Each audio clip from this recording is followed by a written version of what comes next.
So we're going to go over how your Airlift 3H works in your truck. So when you receive your truck, you'll know how to operate it. So the center button is your ride height button. You'll double click that and it'll bring it to ride height. The button below your ride height would be trailer hookup. So that lowers the rear end. So you'll double tap that and it'll lower the back of the truck. The button right above the Airlift button is trailer lift. So you double tap that and it'll lift the rear of the truck. The button all the way to the top, you'll double tap that and that raises the entire truck up. The button at the very bottom is to lower the entire truck to ease a get in and out of. When you are driving, you want to be at the ride height, which is the center button that says Airlift.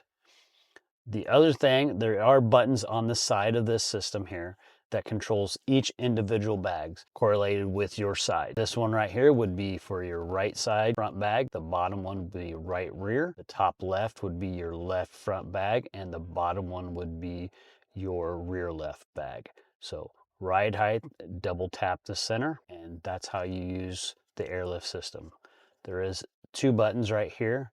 The blue one illuminated, looks like a horn, is your air horn button. The one next to it is a purge button that will purge your dryer.